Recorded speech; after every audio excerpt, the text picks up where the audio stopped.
For everyone who is not yet familiar with our podcast concept, all our episodes are both in German and in English.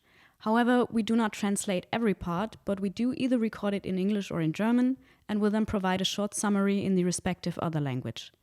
We will provide a table of contents, including the minutes, so you can also skip some parts to create your own listening experience.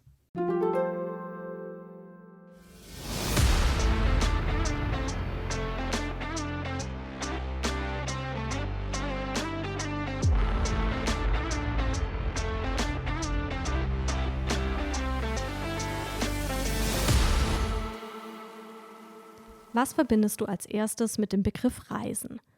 Denkst du an ein Flugzeug, das beschleunigt und sanft abhebt, an Wolken, die wie ein fluffiger Wattebausch unter dir vorbeiziehen und die Sonne scheint dir dabei ins Gesicht? Oder denkst du an einen Zug, der dich gemütlich an dein Ziel schaukelt, du Musik hören und etwas schlafen kannst? Oder verbindest du Reisen eher mit Hektik, Stress am Flughafen oder Bahnhof und denkst an verspätete Züge und ausgefallene Flüge? Spätestens, wenn du die Zusage für dein Auslandssemester bekommen hast, stellst du dir die Frage, wie du am besten zu deiner Gasthochschule reist. Wenn du an einem der Überseeprogramme teilnimmst, dann gibt es leider vermutlich nicht allzu viele Alternativen zum Flugzeug. Aber auch innereuropäisch ist Fliegen meistens die einfachste und auch die günstigste Verbindung. Doch das Reisen mit dem Flugzeug hat einen ganz großen Nachteil, den man selbst mit viel Bemühung aktuell nicht mehr ignorieren kann. Die Klimakrise. Und der Reisesektor trägt mit fast 26% zum CO2-Verbrauch bei. Gleichzeitig eröffnet ein Auslandssemester oder Reisen allgemein neue Horizonte und ist eine tolle Möglichkeit, im Studium andere Kulturen und Menschen kennenzulernen. Wie findet man hier nun die Balance und welche Möglichkeiten für nachhaltiges Reisen gibt es? Fragen über Fragen, die wir uns in dieser Episode gemeinsam anschauen. Ganz egal, ob du von der Universität Stuttgart in dein Auslandssemester startest oder von einer der Partnerhochschulen nach Stuttgart kommst. Also lehn dich zurück und lass dich überraschen. Und erst einmal angekommen, möchtest du auch vor Ort die Umwelt schonen? Dann hör auch unbedingt den zweiten Teil von dieser Episode.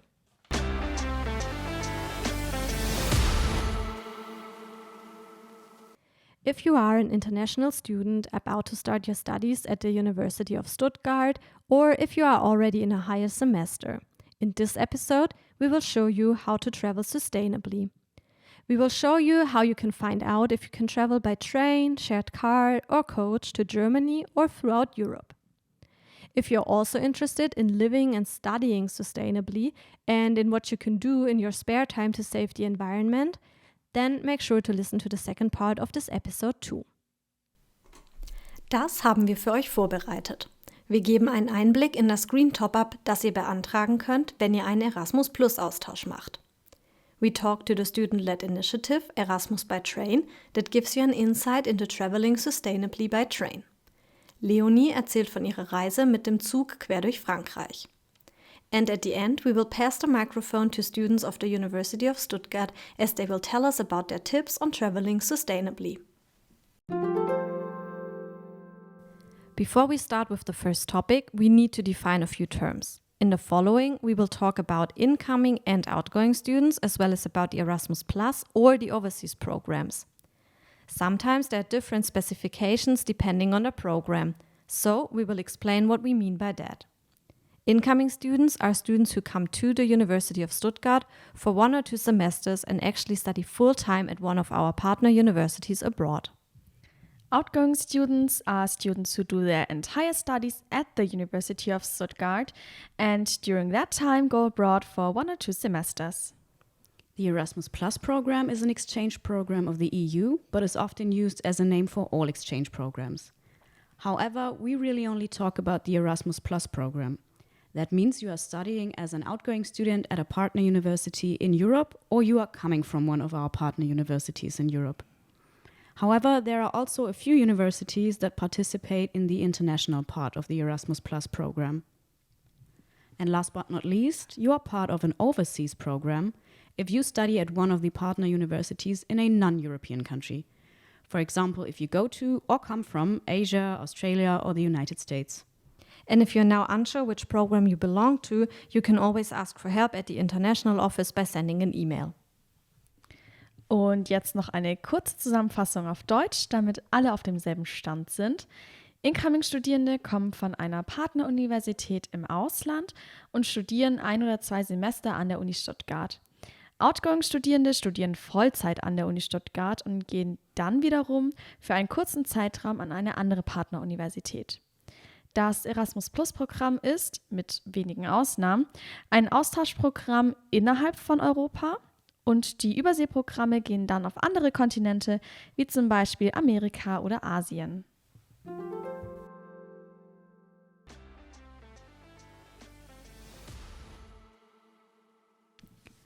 First, we will talk about the green top-up for sustainable traveling. This topic will be in German only, as you need to apply for the Erasmus Plus green top-up with your home university. So, if you are a future incoming Erasmus Plus exchange student, please contact your home university and ask for further details. If you are a full-time English-speaking student at the University of Stuttgart about to apply for an Erasmus Plus exchange, you can find all information in English in the Erasmus Plus checklist. Also, los geht's mit dem ersten Themenkomplex rund um das nachhaltige Reisen. Wir möchten euch eine Komponente des Erasmus Plus Programms vorstellen, die für diese Episode ganz wichtig sein wird, das Green Top-Up. Wenn du nicht am Erasmus Plus Programm teilnehmen wirst, dann kannst du gleich zum nächsten Beitrag über Erasmus by Train springen. Die aktuelle Erasmus Plus Programmgeneration möchte sich auf 3 Themen fokussieren. Das Programm soll nachhaltiger, sozialer und digitaler werden, als das in der vorherigen Programmgeneration der Fall war. Uns interessiert in dieser Folge natürlich hauptsächlich die Nachhaltigkeitskomponente. Für 1 oder 2 Semester in einem anderen Land zu studieren, bringt ganz viele tolle Vorteile mit sich, aber leider trägt das Erasmus-Plus-Programm auch zu den hohen CO2-Emissionen bei. Denn natürlich reisen viele Millionen Studierende quer durch Europa, um an die jeweilige Gasthochschule im Ausland zu kommen. Da das Reisen mit der Bahn oft viel teurer ist und vor allem auch länger dauert, als dieselbe Strecke zu fliegen, gibt es die Möglichkeit, ein sogenanntes Green Top-Up zu beantragen. Damit könnt ihr für bis zu 6 weitere Tage eure Erasmus-Förderung erhalten, maximal 3 Tage für die Hinreise und 3 Tage für die Rückreise. Diese Option wird auch gleich im folgenden Beitrag von Erasmus by Train nochmal erwähnt und alle Infos dazu erhaltet ihr vom Dezernat Internationales, wenn ihr für einen Erasmus-Plus-Austausch nominiert wurdet.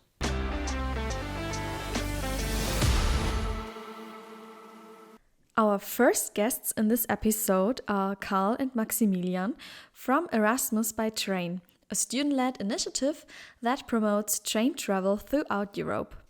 They advocate for more students to travel by train to their Erasmus Plus exchange destinations to save the climate. However, this interview is not only interesting to students who are about to plan their Erasmus Plus exchange, but to all other students as well, as we will also be talking about train travel throughout Europe in general. So, if you ever plan to take the train, this interview is for you. And if you have never thought about traveling by train until now, then this interview is also for you. And who knows, maybe your next vacation will start with a train ride across Europe? So we'd like to say a warm welcome again to Max and Carl, and thank you very much for taking the time to talk to us. So would you like to start introducing yourself to our listeners? Hi, yes, sure. It's a pleasure to be here today also from my side. I'm Maximilian and I have studied German and international law in Berlin and Geneva. And during the last 2 years, I specialized in environmental and climate change law in a master's program in Joensuu in eastern Finland. I've joined Erasmus by Train just this summer, but the team really quickly took me on board and that's how I got to be here today, basically. And I joined Erasmus by Train because I'm a very passionate train traveler, and now during my studies in Finland, I also explored some ferry options around the Baltic Sea, so that's kind of my topic within Erasmus by Train. And actually just a week ago, I came back from Finland via the Gulf of Bosnia, and then all the way down to Teil, where I'm now living, from Umeå via Stockholm and Copenhagen. Yeah, hello everyone, and also from my side, a big thank you for having us here. I'm Carl. I studied European politics and society in Prague, Leiden, and Barcelona, and did my Erasmus exchange during my undergrad studies in Granada, a beautiful city in southern Spain. Unlike Max, I've been part of the team for a little longer. I co-founded Erasmus by Train in 2019 with a group of other students because we felt that we urgently needed to do something about the climate crisis, and because, in our opinion, universities and student organizations were not doing their fair share yet. It cannot be, for example, that ESN, the largest student organization in Europe, incentivizes air travel by giving discounts on Ryanair flights, but doesn't cooperate to the same extent, at least, with bus and train companies. Yeah, and this is what motivated me to start this initiative, to become a train guru, as my friends say, and the reason why I'm sitting here with you now. All right. So, Carl, since you started or since you co-founded Erasmus by Train, we'd like to ask, could you tell us some more about the connection between train travel and the Erasmus exchange program? Yes, of course. Maybe it's best if I start with two figures. Erasmus is the largest exchange program in Europe. We are talking about more than 330,000 participating students every year. And of these hundreds of thousands of students, more than 70% travel by air to the Erasmus destination and back. And we, as Erasmus by Train, think that this is problematic for four reasons. To begin with, of course, we are in a climate crisis and flying is the most emission-intensive way to travel. Secondly, sustainable travel is more expensive than other forms of travel, which means that especially socioeconomically disadvantaged students cannot afford a sustainable Erasmus exchange. And there's also a credibility problem for the European institutions.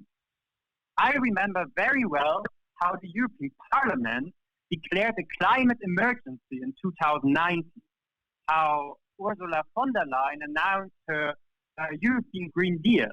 But when it comes to making its own program sustainable, the European Union remains reluctant. In our view, this is not a way for the European institutions to live up to their responsibilities. And finally, I see a great opportunity being missed here.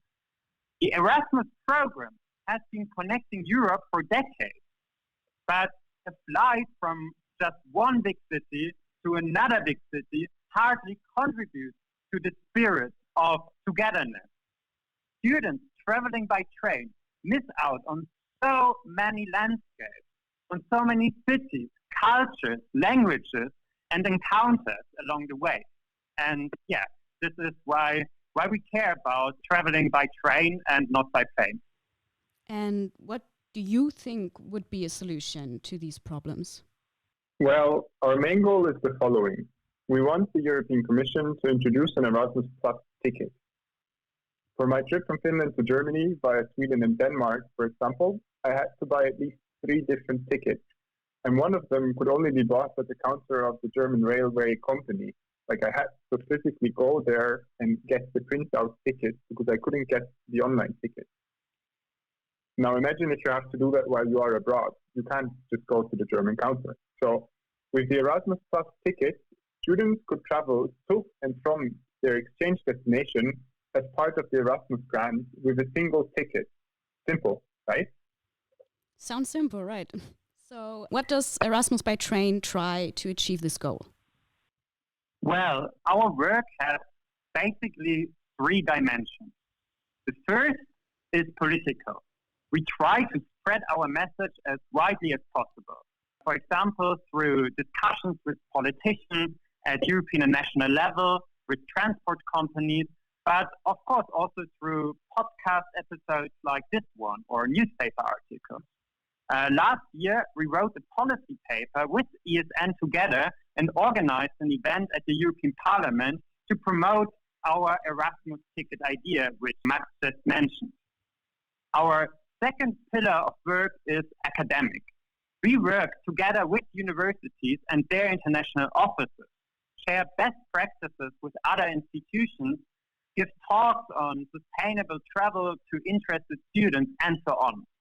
And then we have our third pillar. And our third pillar is to help students directly. We are a student organization and we want to be in touch with you. Just last week, for example, I was with another team member at a study fair in Magdeburg, talking to students about Erasmus internships and train travel. And we also have set up a student support page on our website. Our website is erasmusbytrain.eu.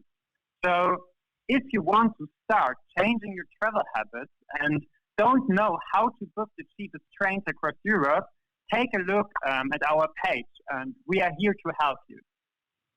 Okay, so we'll also make sure to link the page just in our show notes, and we'll probably also share it on our social media. In July this year, Greenpeace published a new report that shows that traveling by train is significantly more expensive on many European routes than by flying to your destination. We already also talked about that. So in order to save some money, you have to book many weeks in advance, at least in Germany, because the more spontaneously you book, the more expensive it becomes. But at the same time, trains can often be booked no more than 4 months in advance, so you can't commit as early as when flying. Students in particular often don't have that much money, so that's actually a lot of arguments for flying. So why should you take the train to your Erasmus stay? So yes, admittedly, this is often a sad reality. However, it also depends on your route and travel season. My trip to Finland and back by train, I'll keep coming back to this trip.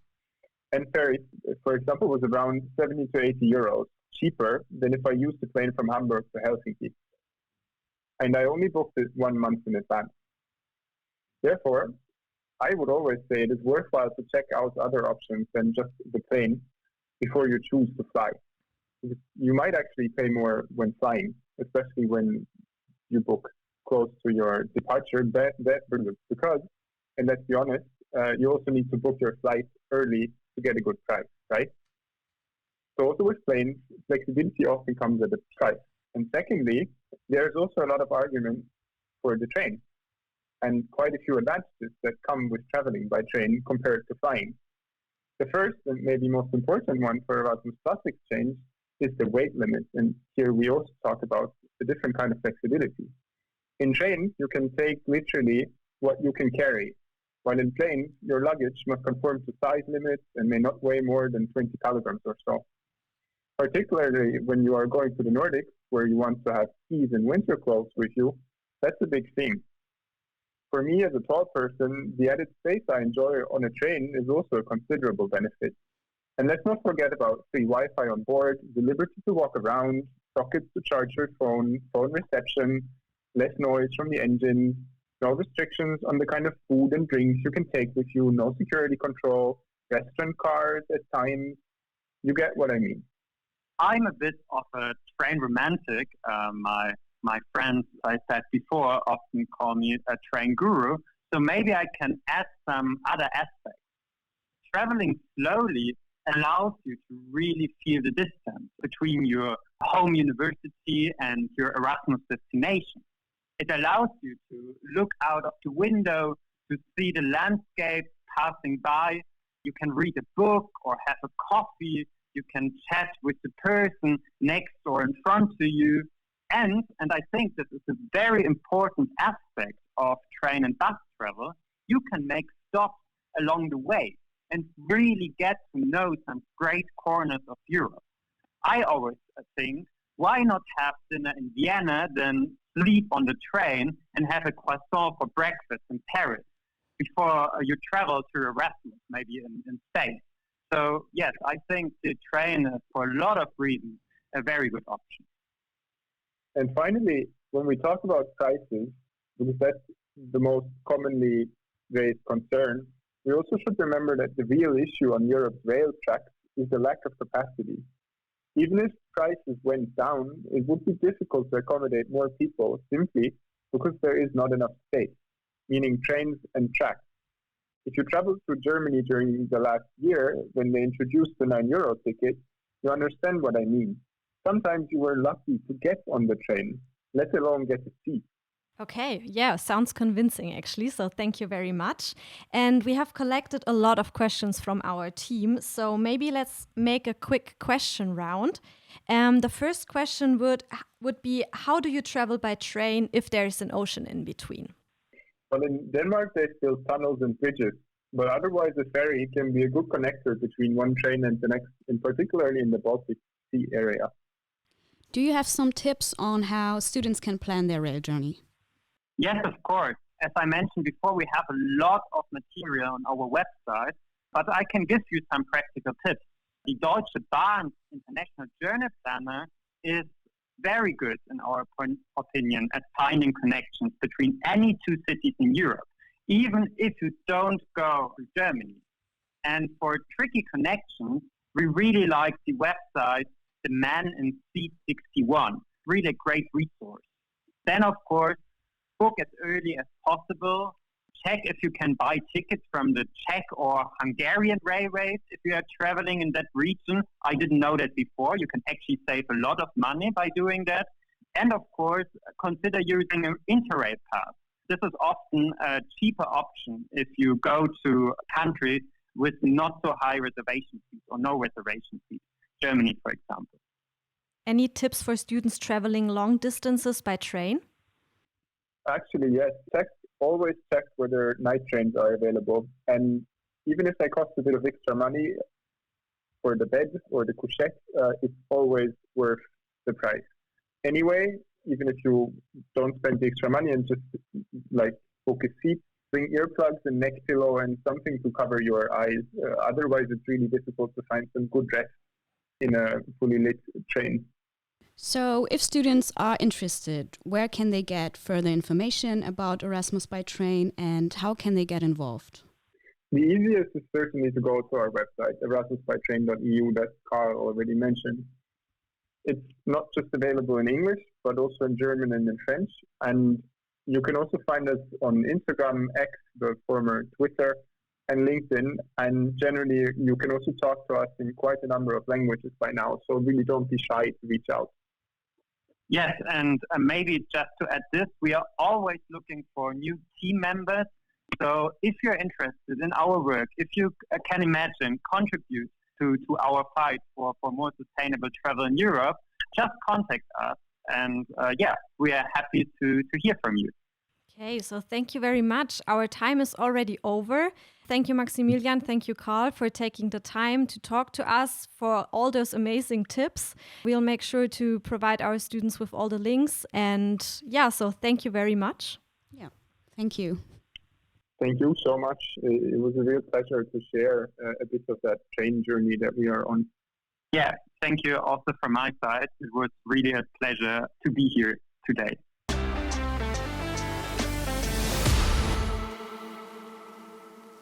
Zum nachhaltigen Reisen sprechen wir heute noch mit Leonie. Leonie arbeitet bei uns im Dezernat Internationales und ist mit dem Zug durch Frankreich gereist diesen Sommer. Und genau, Leonie wird uns ein bisschen berichten. Möchtest du dich vielleicht kurz noch selber vorstellen, Leonie? Sehr gerne. Ja, genau. Ich bin Leonie, arbeite hier am Internationalen Zentrum und studiere auch an der Universität Stuttgart im Master bereits. Okay, und dein Sommerurlaub hat dich quer durch Frankreich geführt. Wo genau wart ihr denn unterwegs? Genau. Wir sind 8 Tage lang durch Frankreich gereist. Angefangen hat alles in Stuttgart. Da sind wir über Paris an den Atlantik gefahren und dann auch noch ans Mittelmeer und wieder über Paris zurück dann nach Stuttgart. Also relativ viel in sehr kurzer Zeit. Habt ihr die Züge gezählt? Also wie viele Züge ihr genommen habt in den 7 Tagen? Ich glaube, es waren 14 Züge. Es waren auf jeden Fall knapp über 3000 Kilometer, wo wir in den 8 Tagen gefahren sind. Okay, wow. Wie bist du denn die Planung angegangen? Also ich finde jetzt diese 8 Tage über die ganze Route, die du jetzt beschrieben hast, klingt nach viel, viel Planung. Ja, das war es tatsächlich auch, aber es gibt da diese Interrail-Webseite, die hilft einem sehr viel beim Planen. Also man kann da dann die ganzen Zugverbindungen raussuchen, wo man hinfahren möchte. Man sieht es auch auf so einer Karte veranschaulicht und das lief eigentlich ganz gut. Nur hier ein kleiner Hinweis, das wusste ich nicht. Erst wenn man den Pass hat und den connected mit der Route, die man rausgesucht hat, sieht man, welche Züge noch quasi verfügbar sind. Und das war bei mir ein bisschen blöd teilweise, weil ich Verbindungen rausgesucht hatte und dann hatte ich erst den Pass verbunden und dann gab es manche Züge nicht mehr. Deswegen sind wir auch zum Beispiel in Stuttgart sehr, sehr früh los, hatten dann in Paris langen Aufenthalt, aber im Nachhinein war es eigentlich echt richtig cool, weil wir so auch noch Paris angucken konnten. Genau, aber das sollte man bedenken, vor allem wenn man in der Ferienzeit reist, dass auch viele Züge ausgebucht sind und dass man am besten schon sehr frühzeitig Reservierungen vornimmt. Okay, wie viel früher habt ihr denn gebucht? Also wenn du jetzt sagst, manche Züge waren schon ausgebucht, wie viel Zeit müsste man, wenn man einplanen vorher mit dem Start? Also ich glaube, ich war so 2 bis 3 Wochen vorher dran, was schon ein bisschen knapp war, vor allem aufgrund dessen, dass es Ferienzeit war. Ich glaube, sonst ist es jetzt nicht so das große Problem, aber ich würde schon, also umso früher, umso besser ist es eigentlich, weil dann hat man auf jeden Fall garantiert seine Verbindungen, auch die besten und schnellsten Verbindungen oder halt die man einfach präferiert. Okay, und was in etwa waren die Kosten für so ein Interrail-Ticket? Also ich hatte tatsächlich mein Interrail-Ticket gewonnen gehabt, aber normalerweise kostet so ein 7-Tages-Ticket ganz europaweit etwa 300 €. Was man aber dabei bedenken sollte, ist, dass da größtenteils nur Regionalzüge dabei sind. Also wenn man Fernverkehr oder halt so High-Speed-Trains benutzen möchte, muss man noch zusätzlich Sitzplatzreservierungen machen. Und die können dann teilweise, ja, also wenn die aufeinander addieren, wird es dann schon ein bisschen teurer. Also wir haben zum Beispiel nochmal zusätzlich 100 € pro Person nur an Sitzplatzreservierungen gezahlt. Aber wir sind auch sehr viel ICE bzw. TGV dann gefahren. Okay, wo gewinnt man denn ein Interrail-Ticket? Genau, zu dem 60-jährigen Jubiläum des Élysée-Vertrags gab es da so eine Aktion, dass es für deutsche und französische Jugendliche bis 26 gab es insgesamt 60.000 Interrail-Tickets, die man gewinnen konnte, beziehungsweise über so eine Webseite konnte man sich da anmelden. Und ja, ich hatte so viel Glück, dass ich ein Ticket ergattert habe. Sehr cool. Das klingt wirklich toll und es war ja wohl auch eine schöne Strecke. Wie ist denn so Zugfahren in Frankreich anders zu Zugfahren in Deutschland? Eigentlich nicht so viel. Also generell würde ich schon sagen, dass die Züge dort pünktlicher sind. Allerdings hatten wir dort auch 1-2 Mal Pech, wo wir dann unseren Anschluss nicht bekommen haben. Aber das Gute war, dass es war sehr unkompliziert, dann auf einen anderen Zug umgebucht zu werden.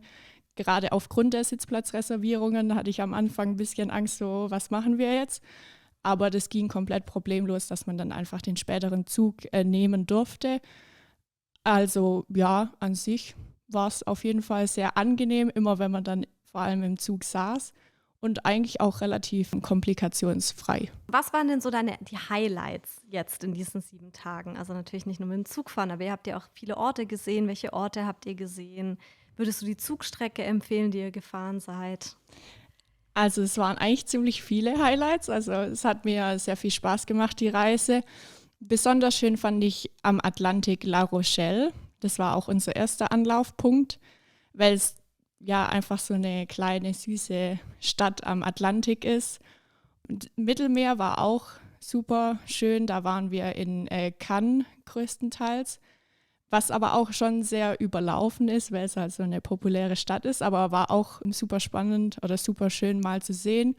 Und auch die unterschiedlichen so Wetterbedingungen war sehr cool in so kurzer Zeit, weil Atlantik ist ja doch etwas rauer, ein bisschen frischer und Mittelmeer war dann mehr so, ja, wie man sich so den Mittelmeerurlaub halt vorstellt. Also schön warm. Wenn jetzt jemand auch gerne mit dem Zug durch Frankreich fahren möchte, gibt es Tipps, die du mitgeben könntest oder irgendwas, was du beim nächsten Mal wieder genauso oder vielleicht auch ganz anders machen würdest?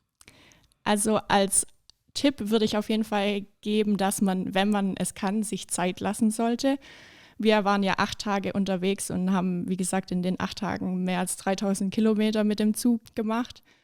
Und man ist irgendwie so, man hat halt diese 7 Tage, die man nutzen kann und dann will man natürlich auch das volle Potenzial ausschöpfen. Aber wenn ich es nochmal machen würde, dann würde ich mir wahrscheinlich mehr Zeit an den einzelnen Orten lassen, damit man es einfach noch besser anschauen kann, mehr genießen kann.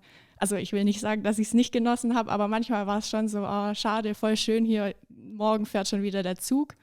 Genau, aber es war, also ich würde es auf jeden Fall noch mal so machen, weil an sich war es schon sehr entspannt, mit dem Zug zu fahren. Man hat nicht den Stress, mit dem Auto irgendwo hinzufahren und dann lange Strecken fahren zu müssen.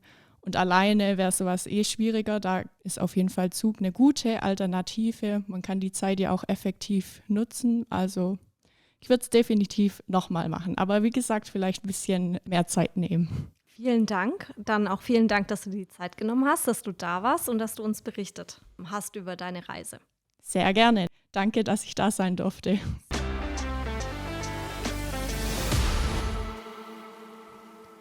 Am Ende dieser Folge geben wir das Mikrofon weiter an Studierende der Universität Stuttgart, die von ihren nachhaltigen Reisen berichten.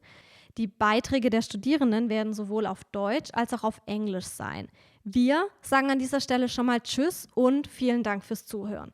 Wir hoffen, dass ihr auch eine unserer nächsten Episoden anhört und wenn ihr Feedback habt, dann freuen wir uns über eine Nachricht von euch. Welcome back to all our English-speaking listeners for this last part of the episode on traveling sustainably. We will pass the microphone to your fellow students in a few seconds, and they will be talking about their experiences with traveling sustainably. The contributions will be both in English and in German. We at the International Office would like to say goodbye already and thank you for listening. We hope you will listen to one of our next episodes as well. And if you have any feedback, we'd love to hear from you. And for the last time for today, let's pass the microphone. Bye, take care. Tschüss, macht's gut. As an international student who loves to travel, these are tips that I have developed through my experiences. Tip number 1 is to embrace local transportation. Whether it's public transit, biking, or walking, choosing sustainable transportation methods reduces your carbon footprint and connects you more closely with the local community. Tip number 2 is to engage in responsible tourism activities. One should opt for experiences that promote cultural exchange, support local heritage, and respect wildlife.